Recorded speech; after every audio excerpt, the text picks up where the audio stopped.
Hello, welcome back to Football League World TV. It's time for the latest episode of The Debate, and here we're looking at Cardiff City and what next for the Bluebirds after sacking Steve Morison. I'm your host, George Dagless, and joining me this morning are Billy Mulley and Ned Holmes. Billy, how are you? Yeah, all good, thank you. A real interesting topic to discuss this international break, and one I'm sure that we've got a fair few opinions on. Yeah, certainly caused a bit of a stir, didn't it? Morrison's removal in Cardiff. Ned, how are you? Yeah, all good. Thanks, mate. I was just talking to Billy on the betting show on Friday about who I felt was likely to be the next Championship manager to lose his job. And I can tell you that I was not seeing it being Steve Morison. But yeah, going to be really interesting to talk everything sort of what's going on at Cardiff right now. Certainly is. Cardiff fans, we're across Facebook, YouTube and Twitter for the next 25 or 30 minutes. We are live. Let us know your thoughts. Who would you like to see come in as the next Cardiff manager? What did you make of Morrison sacking? How surprised were you by the decision? Let's get going.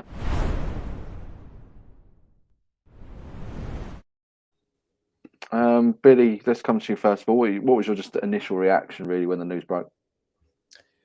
Probably the same as most people. I was surprised, confused by it. I think we've seen a lot of Cardiff fan reactions so far following that kind of trend. To me, it seems like a backward step, especially after the summer they had, how productive it turned out to be, the clear sort of style that they were trying to implement in their playing style.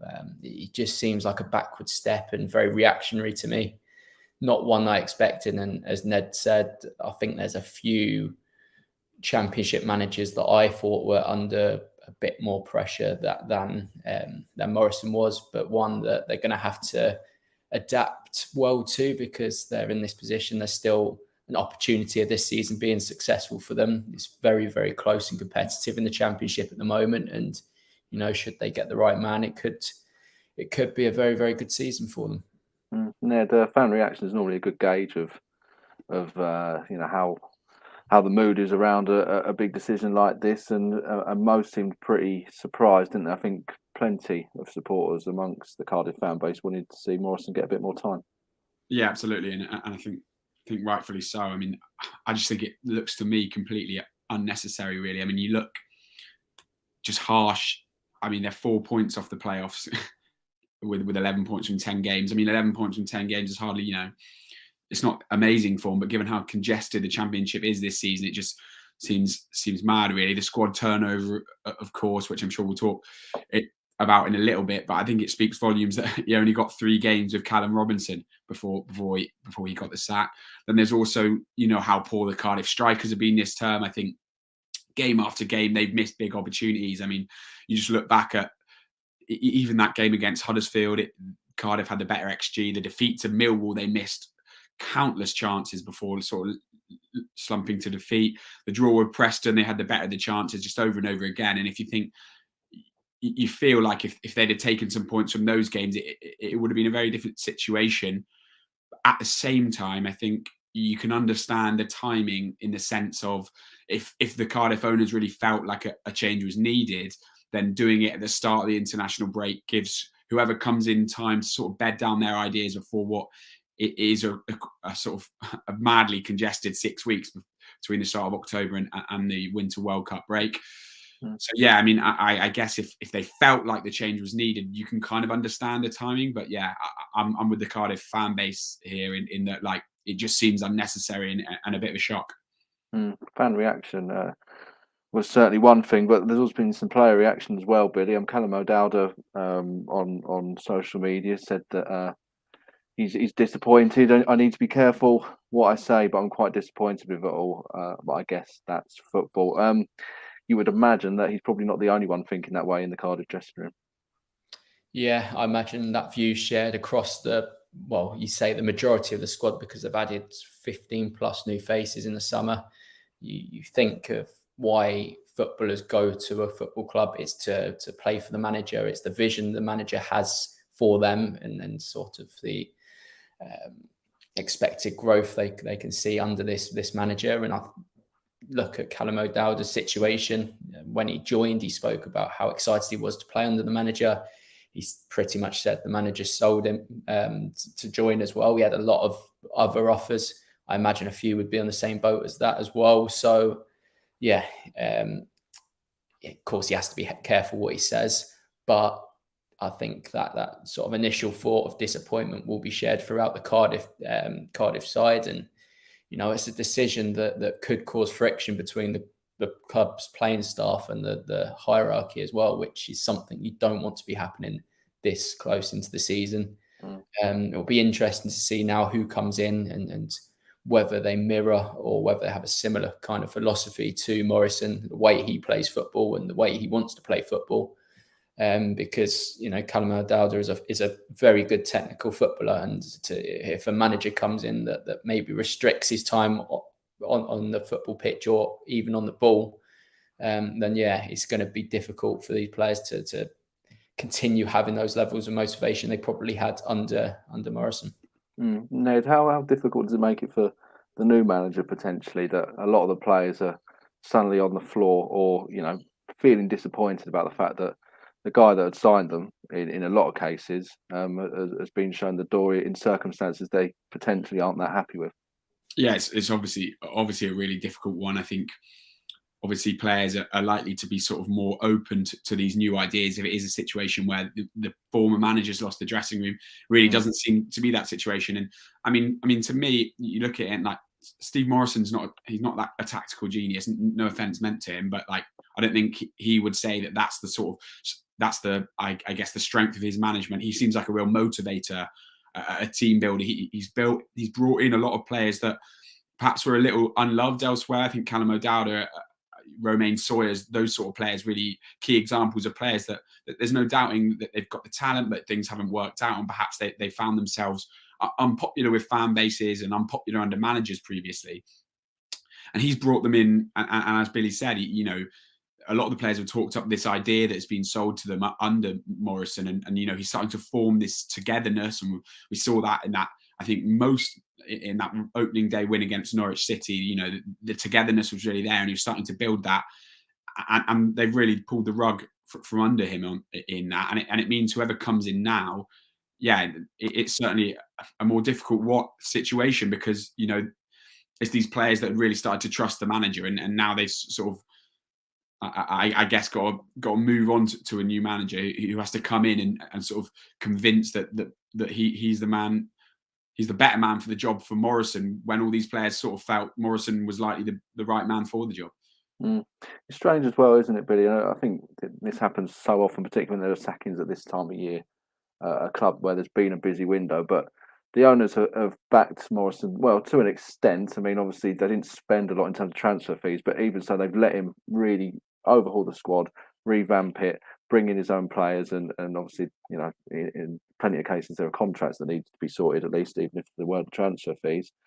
And we're a matter of a few weeks outside the transfer window, and they've got rid of him.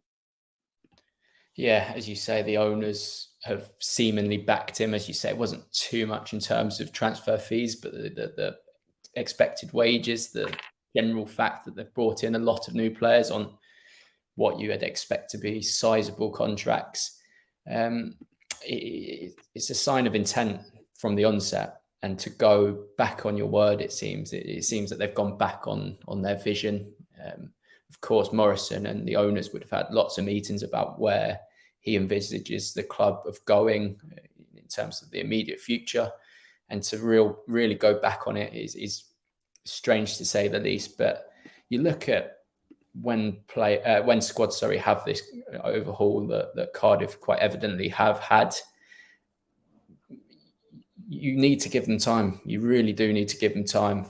You think if they were 5 points from their opening 10 games and things were looking bleak, it looked like they were being dragged immediately into a relegation battle, then assess things. But they're 4 points off the playoffs. It's such a congested league so far. Performances haven't been that bad.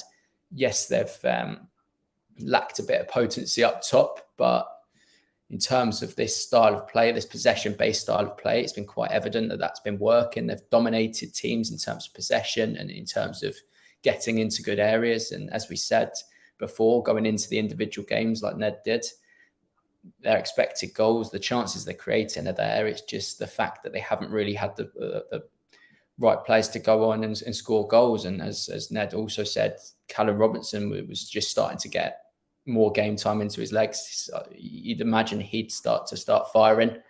For me, it's a very, very strange time. And of course, as I said before, players may start to have this negative feeling towards the owners because of a situation like this. So yeah, we'll just have to see who comes in now and whether immediate success can be achieved and whether that will help the fan base in the time being.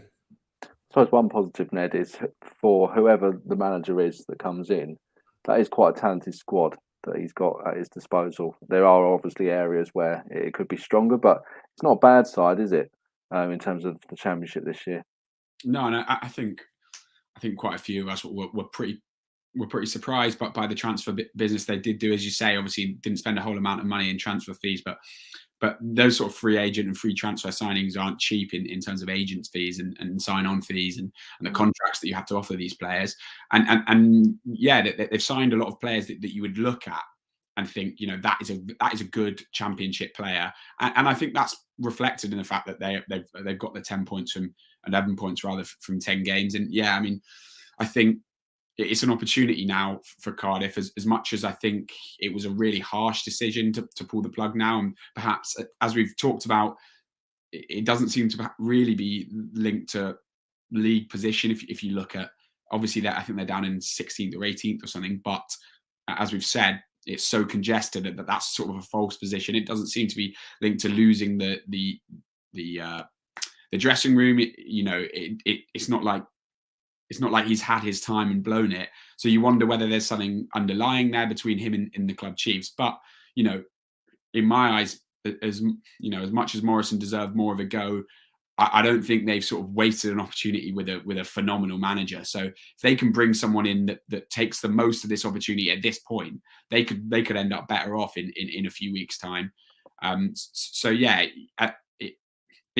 the concern is obviously the ownership sort of pulling the plug on this project so quickly and what that will do to other managers. But I don't think potential managers will look at this squad and think, I'm not being given enough here. Let's talk about the ownership. It would be silly not to, really, given the situation.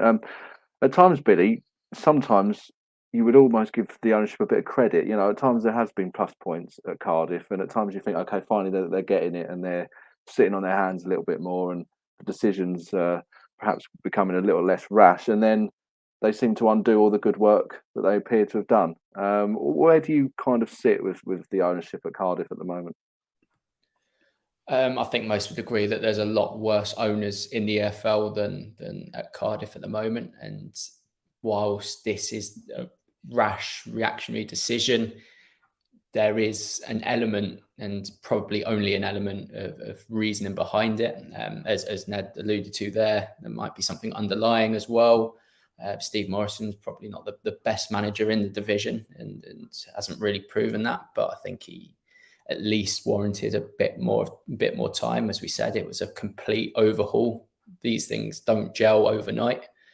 I don't think it's something that will instantly turn the Cardiff fan base against the current ownership structure. It's something that they'll keep in the back of their minds, I'm sure. And should a new manager that completely goes against the philosophy currently at the club, then yeah, I can imagine things may turn a little bit more sour. But at the moment, I think we've seen time and time again, these rash decisions are made by owners, and sometimes they could be rectified by the progress of a new manager, and sometimes they could go downhill. And if a manager comes in that doesn't fit the player's style, really, that could really lead to damaging results as the season progresses. Ned, where do you sit on the ownership debate at Cardiff? Yeah, I mean, I think you put it really right, George, in the fact that that there's obviously been a lot of talk about it in recent years, but they seem to have eased off in terms of as you said, sitting on their hands and not being not trying to be too involved. But this just seems like a decision, an unnecessary decision that yeah, I mean, you can really understand the frustration among Cardiff fans. They're all the signs in the sort of summer were to suggest that it's time to get behind this project. That's the sort of idea that the club chiefs have been giving supporters, and now for them to, pull the trigger so quickly. But I think in a slightly unfortunate way, I mean, I guess positive for Cardiff fans, but unfortunate way in the sense that for football in general, realistically, if the next appointment, if they bring someone in now that has success, this is going to be viewed as something of a masterstroke. So it's a really difficult one, really, because it's all based upon, how successful this next appointment is. But I can understand why Cardiff fans are, really frustrated by their ownership. Though, as Billy says, they're certainly better off than many clubs in the EFL pyramid. We've had a comment on YouTube from Jonathan Davis. Cardiff fans, do get in touch with us, let us know what you've made of the situation in recent days. The fans don't have a great relationship with the owners. Before this, changing the kits hasn't been forgotten, and some haven't returned since. Of course, quite early on in the tenureship at Cardiff, they made that very baffling decision to move to red home shirts, which naturally didn't go down very well. Before we get on to the candidates, Billy and Ned, let's just talk about Steve Morison as a manager. What next do you think is going to be for him, Billy? I think there possibly could be a good job, maybe top end League One if a League One giant doesn't really succeed. I still think he's got plenty to give. He's 39 years old in terms of tactically, he's a decent enough manager. As Ned said as well, a motivator. He's got a lot of sort of desirable attributes that clubs will be seeking should they make a turn on their current manager. I can see him being a top candidate for quite a lot of jobs in, that maybe even bottom end Championship as well, top end League One. I think that's where he might find himself when that kind of vacancy comes available. As I say, he's still young, he's still learning his trade. His Cardiff experience would have been very good for his CV and very good for his personal development as well. So I think he's in a good position as a manager. I don't think people will look at his stint as Cardiff boss and will turn him away for that. I think he's shown that he's got the capability to take on a decent enough job. And as we've said here, we've collectively sort of feel confused by this decision, as would most of the clubs and fans within the EFL. Therefore, I can't see him sticking around and not having a job for very long. I think that you look at clubs that may struggle to meet expectations in League One as the season progresses. He might be the answer to them. As Billy's kind of hinted at there, Ned, that the surprise that pundits, onlookers, Cardiff fans have felt around this decision will probably be echoed by some clubs in the EFL as well, won't it? And that said, they might think, Steve Morison is a pretty decent option if they want to change their own manager. Yeah, I mean, I'll be honest. I don't think I rate him quite as highly as Billy there. I think for me, it was a little bit of a surprise to see him get the job in the first place. I think the weird thing with this whole situation is he seemed to get the job in the first place on the back of how highly rated he was by the club chiefs for his time in working as a coach within the club. So for them to now sort of without anyone else expecting it to pull the plug is a weird one. I'm not sure. It's harsh for him to be judged too harshly, and you'd hope he wouldn't be based upon what we've seen. I'm just not sure he's shown enough to warrant really a big club job in the future. I wonder whether we could see him drop down further than League One into League Two, perhaps, based really upon, I'm not sure he's really proven that much during his time at Cardiff. I also wonder whether we might see him go back into coaching and a bit more development before he comes back. I'm sure he'll get an EFL job in the future, and he could yet have a sort of a flourishing career as a manager. I feel like for me, the Cardiff job came pretty early in his development anyway, and I wonder whether we could see him drop back into coaching. But I agree with you, as you say. I'm not sure there'll be too many EFL clubs that look at this dismissal and think, that's a reason for there to be a black mark against Morrison's name.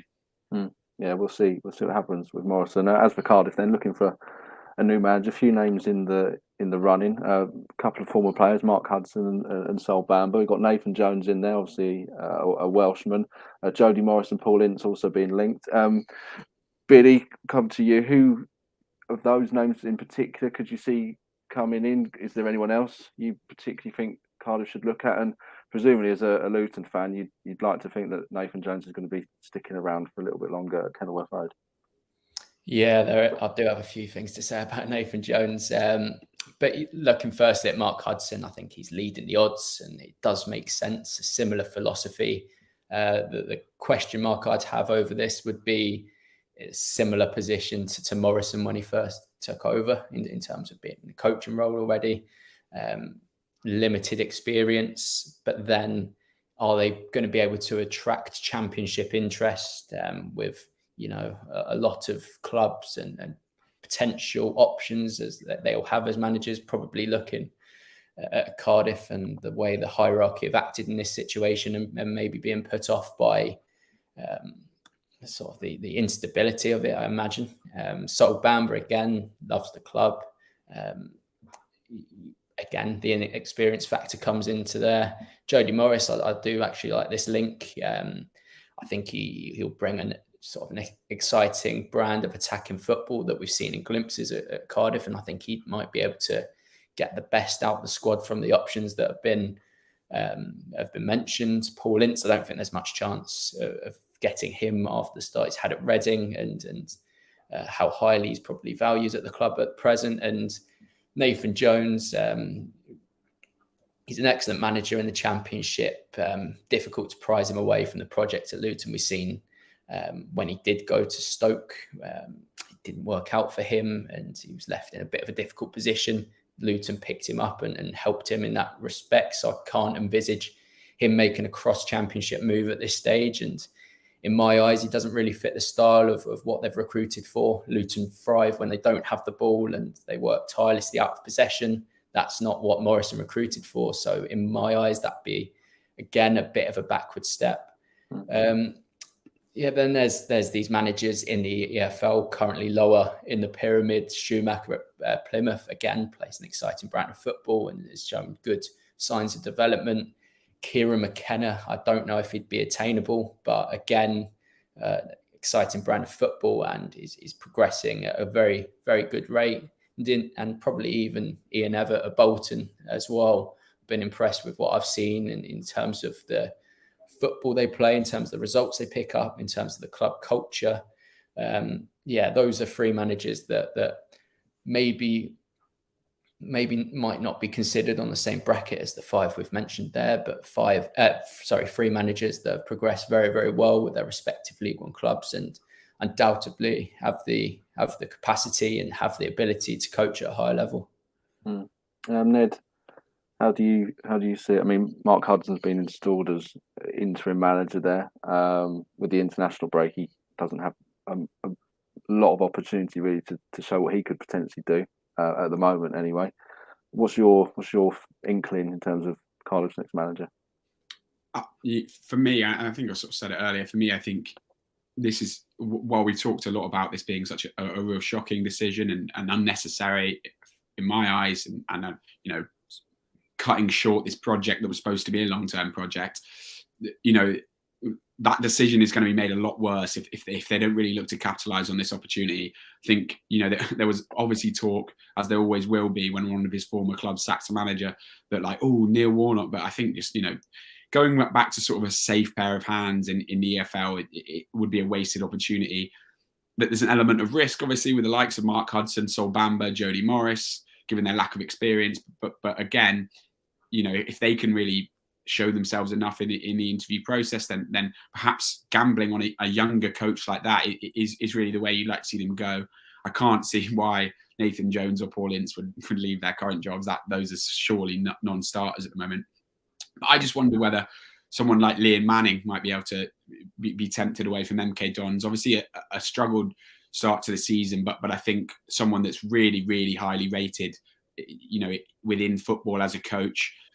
Perhaps now is the right time to try and get him away from MK Dons, given, as we said, a slow start to the season from them. And he's a player a manager that sort of flourishes in that possession style, which it seems like Cardiff recruited a lot of players to do. I think perhaps someone like James Rowberry would have been an option, I think, 6 months ago. maybe something like that. But his stocks dropped pretty dramatically. But yeah, I'm with Billy, and I think if they're not going to go in-house in the likes of Hudson or to a lesser extent Bamba, obviously he's not at the club anymore, but something of a club, a fan favourite anyway, then I'd like to see them look to dip into League One. I can't see Ever or McKenna leaving, but someone like Schumacher, maybe if you could tempt him away, or Liam Manning, for me, perhaps the time to try and strike and bring in someone like that and turn what is a really frustrating situation for Cardiff fans, and understandably, into an opportunity to feel positive about the future for the club. It's certainly an exciting project, isn't it? They just need to get the right man in to try and build on the work that was done over the summer. Jonathan's got back in touch. Morrison was great with the youth team, bringing a lot of players through. It's a long-term project, but he's not allowed to see it through. He's also continued saying Nathan Jones, a Cardiff fan, loves being in Wales, more realistic than people seem to think. Billy, you might have something a bit more to worry about as a Luton fan there. We'll see what happens though. But certainly Cardiff need to try and get themselves a new manager as quickly as they can.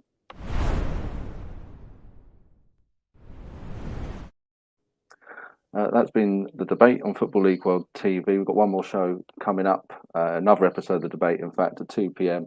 Looking at Middlesbrough, what's going wrong at Middlesbrough right now, sitting 22nd in the Championship table, not being the start they would have wanted under Chris Wilder. Lots of expectation there as well this season. So join Alfie Burns, who's hosting that one, and he's joined by Toby Wilding.